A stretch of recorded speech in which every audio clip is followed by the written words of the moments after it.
What's up, everybody? Tim here at Timmer's EM1, and the Galaxy S8 leaked again. Shout out to GSMArena.com for this leak. Could this be the Samsung Galaxy S8's official press render? And my answer to that is most probably. I mean, look at that. That looks pretty legit to me. Now let's take a look at the picture here real quick. As you can see on the left, barely no bezel at all, no more home button, and no more Samsung branding. To me, that's a win. I like phones that have no branding in the front, it's just a screen, like your Nexus devices, the Pixel, phones like that. No branding in the front whatsoever, it's just you and the screen, and that's how it should be. On the right side, the rear of the phone, now this is where some of the concerns come in. The fingerprint scanner is located right next to the camera right there. And I don't know about that placement. We'll have to get the device in hand to see how that feels. Because look, it's right, basically, this is my S7 Edge. The fingerprint scanner will be where the heart rate monitor is right now on this phone, right? The S7 Edge. So if you're going to unlock your phone, your finger will naturally rest somewhere in the middle, in this area. If it's over here, that's a little awkward. And this device, the S8, will be either 5.8 or 6.2 inches. This is 5.5 and it already feels a little awkward. So I can't imagine doing this on a bigger phone. So it's going to be interesting, again, to see how that plays out. So I don't know about that fingerprint scanner placement. We'll have to see. Another thing I'm noticing is that now there's an extra button. There's now 4 buttons on the device. Obviously the volume up and down, the power, and the 4th button will be what's rumored to be Samsung's version of Google Assistant or Bixby, whatever they're gonna call it.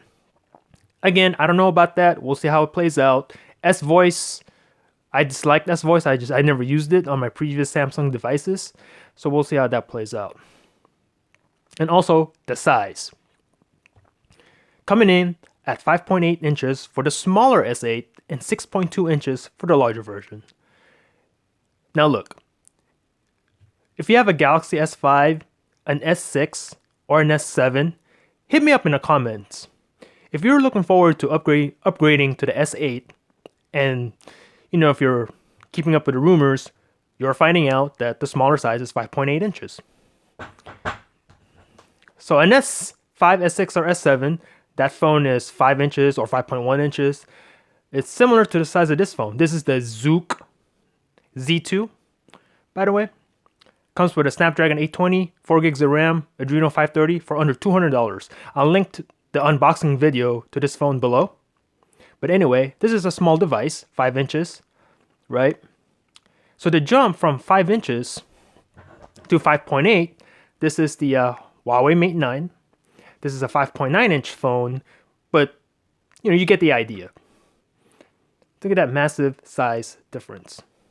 So I don't know how current owners of the S5, S6, or S7, or if you're a person that prefers smaller devices, I don't know how they're going to react to the S8 being 5.8 inches. It's going to be something like this, more than likely. This is 5.9, so it's going to be slightly smaller than this, and it's going to have the curved display on both sides, so it's going to feel smaller than 5.8 inches, but still, that's a huge jump in size between 5 or 5.1 to 5.8. I mean, look at that size difference. So again, we'll get the phones in hand, we'll compare them to the previous generation of S phones from Samsung, we'll see, but just something to think about. Like I said, hit me up in the comments. Let me know how you feel about that size. Let's look at the phone again. Looking at March 29th.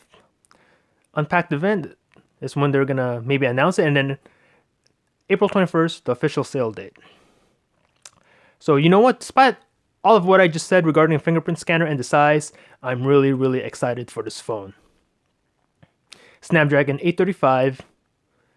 I was hoping it would have at least 6 gigs of RAM, but they're saying it might only be 4. So I hope the phone doesn't lag out after 3 weeks of straight use. You know, I was hoping 6 gigs of RAM, but I guess 4 will have to do. Can't wait to get the phone in hand to test that out. But again, despite all of what I just said, I'm really, really, really excited for this phone. Can't wait until this phone comes out. All right, hit me up in the comments. Let me know what you think of the S8 thus far. This is Tim. I'm out. Peace.